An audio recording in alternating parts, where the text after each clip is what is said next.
नमस्कार दोस्तों, stock market studies में फिर से एक बार आपको दिल से स्वागत करता हूँ। तो आज फिर से आपके सामने कुछ इन्फॉर्मेशन लेके आया हूँ, कुछ कंपनीज के अपडेट्स लेके आया हूँ, जिसके चलते हुए आपको बहुत सारा इन्फॉर्मेशन मिलेगा। आप शायद आपके पास इस कंपनी जरूर रहेंगे और शायद ना रहे, फिर भी इस कंपनी के डिटेल्स आप जरूर देखना। कभी भी मौका मिले, चाहे वो आप ट्रेडिंग करना चाहे, चाहे वो आप इन्वेस्टमेंट करना चाहे, तो आप जरूर कर सकते हैं। पहले इस डेटा को जरूर देखिए। तो उसको दिखाने से पहले मैं जरूर रिक्वेस्ट करूंगा, चैनल को अभी तक सब्सक्राइब नहीं किया तो जरूर कर लीजिएगा कंटिन्यूअसली वीडियो और अपडेट पाने के लिए। और टेलीग्राम में जाकर भी ज्वाइन कर सकते हैं एज ए आप ट्रेडिंग करना चाहते हैं तो सबसे पहले मैं बात करूंगा एक दिग्गज कंपनी के बारे में जिसका नाम है उज्जीवन स्मॉल फाइनेंस बैंक। क्योंकि बहुत सारे कमेंट्स मुझे आते रहते हैं और बहुत सारे दोस्तों ने कमेंट भी किया, सर आप तो बहुत बार उज्जीवन फाइनेंस बैंक्स के बारे में कुछ नेगेटिव बातें बता रहे थे। क्या सही में नेगेटिव बात इस बार भी हुआ? इस बार भी कंपनी जो रिजल्ट पब्लिश किया, क्या सही में नेगेटिविटी था? तो चलो उसी के बारे में डिस्कशन करूंगा। इस बार कंपनी रिजल्ट बहुत शानदार किया, तो उसके चलते कंपनी के ऊपर एक शानदार मोमेंटम देखने को मिला। कंपनी रिजल्ट जब पब्लिश किया उसके बाद एक मोमेंटम अच्छा खासा देखने को मिला। अगर मैं आपको क्वार्टरली रिजल्ट के बारे में बात करूं, तो कंपनी इस बार अच्छा खासा रिजल्ट पब्लिश किया। जैसे कंपनी के रेवेन्यूज 800 करोड़ से बन चुके हैं, कंपनी का 1185 करोड़ के आसपास। कंपनी के टोटल इंटरेस्ट के बारे में बात करूं तो 275 करोड़ के आसपास से कंपनी का अराउंड 450 करोड़ के आसपास देखने को मिला है। तो कंपनी इंटरेस्ट भी कंट्रोल में रखा, एक्सपेंस को भी कंट्रोल में रखा। इसीलिए कंपनी का प्रॉफिट जो मार्जिन है, जो फाइनेंशियल प्रॉफिट है, वो 71 करोड़ से डायरेक्ट बन चुके हैं 233 करोड़। और कंपनी का फाइनेंशियल जो मार्जिन है वो 9% से बढ़ चुके हैं 20% के आसपास, मतलब डबल से भी ज्यादा हो चुके हैं। तो पहले देखिए एक टाइम कंपनी नेगेटिव में चला गया था। पिछले सालों में जितने क्वार्टर्स था उस क्वार्टर्स में कंपनी नेगेटिव परफॉर्मेंस दिया था। और इस बार जितने क्वार्टर्स हुए सारे क्वार्टर्स में कंपनी अच्छा खासा परफॉर्मेंस किए। मतलब धीरे धीरे करके उज्जीवन स्मॉल फाइनेंस बैंक भी खुद के ऊपर अच्छा खासा ग्रोथ यहाँ पे दिखा रहा है। तो किस तरीके से ग्रोथ हुआ मैं डिटेल्स में बताऊंगा। उससे पहले कंपनी का नेट इनकम देख लीजिए। नेट प्रॉफिट के बारे में बात करूं तो 127 करोड़ पिछले सालों में था। पिछले क्वार्टर में करीबन करीबन 190 करोड़ के आसपास देखने को मिला। और इस बार कंपनी 310 करोड़ के आसपास दिखाया है। इसका मतलब अच्छा खासा एक प्रॉफिट मार्जिन कंपनी यहाँ पे ग्रोथ किया नेट प्रॉफिट के हिसाब से। और मुझे बेस्ट पॉइंट ऑफ व्यू से जो लगा वो है अर्निंग पर शेयर, जो पिछले सालों की तुलना से बहुत ज़्यादा हो चुके हैं। हाँ, आप कहेंगे सर 0.58 इसमें क्या होगा? देखिए फिर भी 0.73 से तो बढ़ चुके हैं। धीरे-धीरे करके ग्रोथ हो रहा है, यही काफ़ी है। तो नेट इनकम सॉरी एनपीए के बारे में बात करूँ, नॉन परफॉर्मिंग एसेट के बारे में बात करूँ, जो 0.61% के आसपास था, इस बार कंपनी ने एनपीए को पूरा का पूरा खत्म ही कर दिया। क्योंकि एनपीए जितना बढ़ेगा, उतना ही कोई भी बैंक के लिए खतरा बनेगा। क्योंकि देखिए एनपीए का मतलब क्या होता है? मान के चलिए आपने मतलब मान के चलिए कोई बैंक कस्टमर को लोन बांटा, मतलब दूसरों को लोन दिया।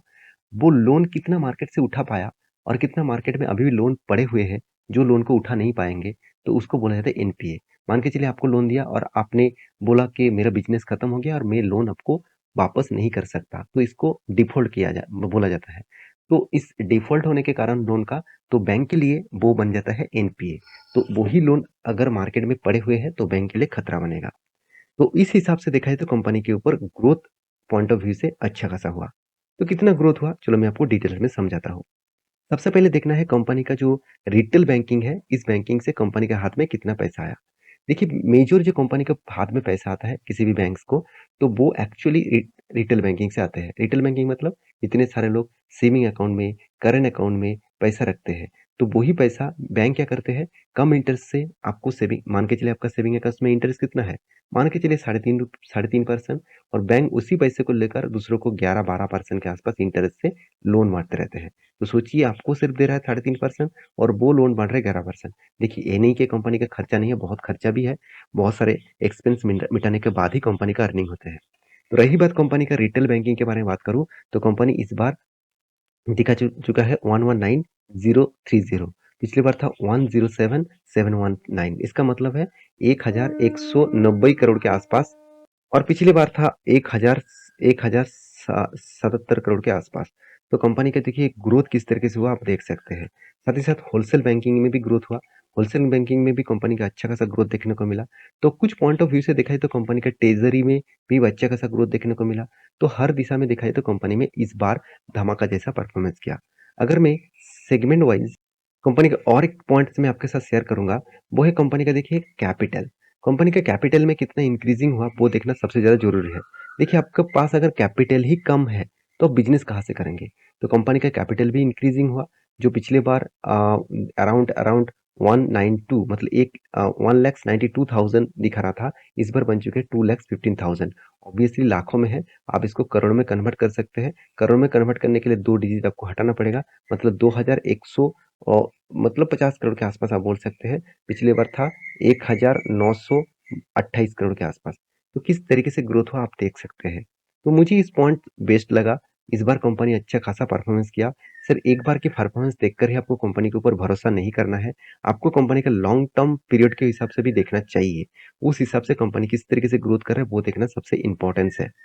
तो इसलिए कंपनी कंटिन्यूअसली कुछ क्वार्टर्स में अच्छा खासा परफॉर्मेंस करने के बाद कंपनी की देखिए शानदार एक मोमेंटम देखने को मिला। एक शानदार रीबैक किया।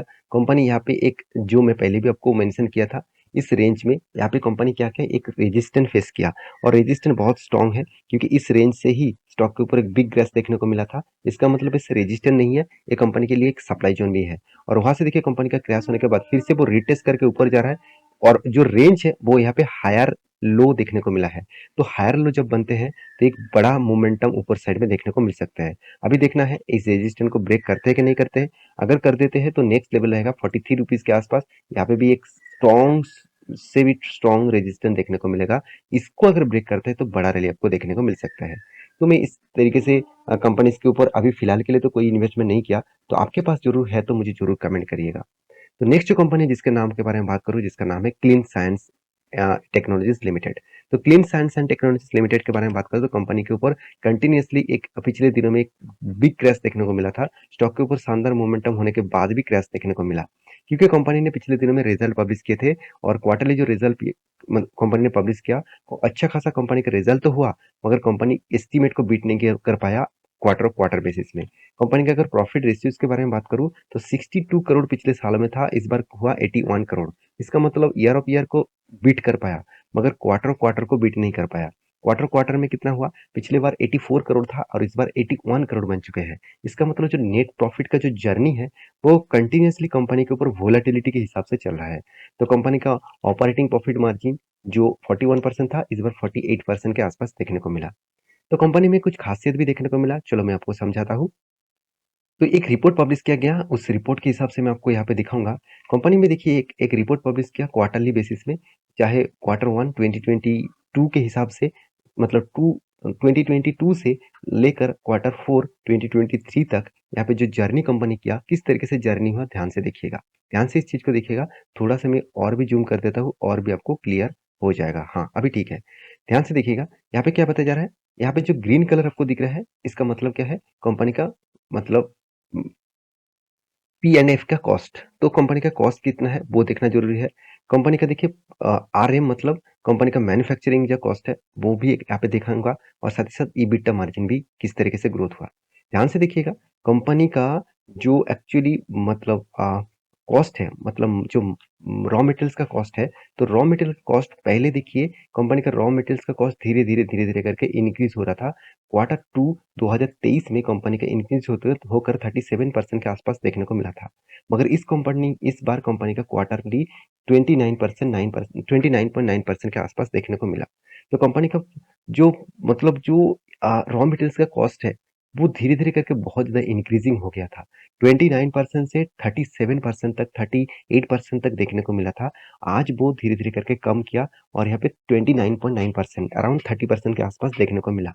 तो यहाँ पे अराउंड आप बोल सकते हैं 8% का कंपनी का जो रॉ मटेरियल का कॉस्ट है वो कम हुआ। देखिए रॉ मटेरियल्स कॉस्ट ही सबसे ज्यादा कंपनी के ऊपर इम्पैक्ट ले आते हैं, उसके मार्जिन के ऊपर इम्पैक्ट ले आते हैं। मान के चलिए आज कोई प्रोडक्ट खरीदने के लिए गया और मतलब उसका रॉ मटेरियल्स कॉस्ट मान के चलिए 400 रुपया है और आप दूसरे साल में जाकर देखेंगे तो इसका रॉ मटेरियल्स का कॉस्ट 600 रुपया हो गया। तो कोई बात नहीं, कंपनी का जो मतलब इन्फ्लुएंस रेट है उसके हिसाब से ग्रोथ हुआ, ये बात ठीक है। मगर आपको ये देखना है तीसरे साल में अगर मान के चलिए 500 हो गया तो सोचिए कंपनी का रॉ मटेरियल्स का कॉस्ट बहुत कम हो गया। बहुत मतलब बहुत कम। तो यही चीज यहाँ पे देखने को मिला जिसके चलते है कंपनी का ईबिटा जो मार्जिन है तो वो भी अच्छा खासा तेजी देखने को मिला। जो डाउन साइड में जा रहा था 39.4% के आसपास आ गया था 2023 के फर्स्ट क्वार्टर में, अभी चार चार नंबर क्वार्टर में मतलब 4 क्वार्टर में 49.1% का देखने को मिला। एक शानदार मोमेंटम यहाँ पे देखने को मिला है। और सबसे बड़ा कंपनी का दिक्कत क्या है वो देखना सबसे ज़रूरी है। दिक्कत कहाँ पे है? देखिए कंपनी जो रेवेन्यूज़ करते हैं, रेवेन्यूज़ होते हैं कंपनी के सेगमेंट वाइज़, और रेवेन्यूज़ में कंपनी का देखिए यहाँ पे परफॉर्मेंस मतलब कंपनी का जो परफॉर्मेंस है केमिकल्स बिज़नेस में, और उसमें केमिकल बिज़नेस में आप देखेंगे तो सबसे ज़्यादा केमिकल्स के ऊपर ही कंपनी डिपेंडेंट है। तो कंपनी की केमिकल बिज़नेस में सबसे ज़्यादा डिपेंडेंसी है। साथ ही साथ फार्मा और एग्रो में कंपनी 16 से 17, और इस बार कंपनी 19% तक पहुँच चुके हैं। तो केमिकल बिज़नेस को कंपनी ने कम किया, और कंपनी फार्मा और एग्रो केमिकल्स में ग्रोथ बढ़ा दिया। एफएमसी सेक्टर में कंपनी का 12% था, आज 11% है। तो कंपनी के सबसे ज़्यादा प्रॉब्लम्स कहाँ पे है, वो देखना ज़रूरी है। कंपनी देखिए, जो कंपनी का जियोग्राफिकली कंपनी के जो रेवेन्यूज़ आते हैं, मतलब माल एक्सपोर्ट करने के बाद, वो सबसे ज़्यादा रेवेन्यूज़ कहाँ से आते हैं? चाइना से। चाइना 37% टोटल इम्पोर्ट करते हैं इसका प्रोडक्ट, और इस बार कंपनी उसके ऊपर डिपेंडेंसी कम किया। क्योंकि देखिए किसी भी कंट्रीज़ के ऊपर अगर ज़्यादा डिपेंडेंसी हो जाएगा, तो थोड़ा-सा दिक्कत नहीं, बड़ा दिक्कत हो सकते हैं। क्योंकि कल जाके वो कह दे कि मैं आपके साथ काम नहीं करूँगा, तो आपको तो बड़ा लॉसेस होगा। तो इसीलिए डिपेंडेंसी आपको डिस्ट्रीब्यूशन करना है बाकी कंट्रीज़ के ऊपर। जैसे इंडिया के ऊपर देखिए 32% टोटल फाइनेंशियल ईयर 2021 में देखने को मिला था, इस बार 28% हो चुके हैं। और साथ ही साथ यूरोप्स में भी 14% था, यूरोस में थोड़ा-सा बढ़ा चुके हैं 16%, और अमेरिकस में कंपनी 12% कर रहे थे, इस बार बना चुके हैं 16%। और बाकी जो कंट्रीज़ है उसमें 6% पिछले बार भी था, इस बार भी 6% है। तो ओवरऑल बात करूँ कंपनी का किस तरीके से ग्रोथ हुआ, वो आपको यहाँ पे देखने को मिला है। रही बात कंपनी के चार्ट पैटर्न का, तो क्लीन साइंस के ऊपर मुझे चार्ट पैटर्न कुछ वीकनेस देखने को मिला। देखिए यहाँ पे मैं अगर ट्रेंड लाइन एक ड्रॉ करके दूँ इस लेवल तक, तो कंपनी का जो यहाँ पे ट्रेंड देखने को मिला, वो नेगेटिव ट्रेंड है। तो कंटिन्यूअसली कंपनी सेल ऑफ हो रहा है। तो मेरे हिसाब से यहाँ पे जो ब्रेकआउट लेवल देखने को मिला है, मुझे लगता है ऊपर साइड में जा नहीं रहा। इसका मतलब कंपनी यहाँ पे कंटिन्यूअसली सेल ऑफ को कंटिन्यू करने वाला है। तो जल्दबाजी मत करना इस कंपनी के ऊपर कुछ डिसीजन लेने से पहले। तो लास्ट जो कंपनी जिसके बारे में बात करूँगा उसका नाम है सुज़लॉन, सुज़लॉन एनर्जी लिमिटेड। तो इस कंपनी के बारे में बहुत बार मैं बात कर चुका हूँ। कंपनी धमाका परफॉर्मेंस ऑब्वियसली करेंगे, इस तरीके से बहुत सारे लोगों का कहना है, क्योंकि मुझे नहीं लगता उस तरीके से धमाका परफॉर्मेंस होगा। फिर भी एक पॉइंट ऑफ व्यू से देखा है तो कंपनी कुछ गुड अपडेट भी दिया, जिसके चलते कंपनी के ऊपर एक शानदार मोमेंटम तो दिखेगा ही। जैसे कंपनी ने क्या बताया, Suzlon bags order 99 megawatt wind energy project. देखिए कंपनी का जो मेजर प्रोजेक्ट है वो है विंड प्रोजेक्ट के ऊपर। तो देखिए यहाँ पे देख सकते हैं कंपनी किस तरीके से प्रोजेक्ट के ऊपर काम कर रहा है। तो कंपनी यहाँ पे 99 मेगावाट का टोटल यहाँ पे प्रोजेक्ट कंपनी क्या कर चुके हैं, यहाँ पे कंपनी को मिला है। तो इसके चलते कंपनी के ऊपर एक शानदार मोमेंटम देखने को मिल सकता है। तो ये था कुछ गुड अपडेट्स। तो आपके पास कौन सा शेयर है मुझे जरूर कमेंट करना। अगर आपके पास कोई भी शेयर्स है उसके बारे में डिटेल्स वीडियो जानना चाहते हैं तो मुझे जरूर कमेंट करिएगा, और किसी भी टॉपिक के ऊपर वीडियो चाहते हैं तो वो भी कमेंट कर सकते हैं। तो मिलते हैं नेक्स्ट वीडियो में, तब तक के लिए अच्छे से रहिए, अपने ख्याल रखिए, बाय बाय।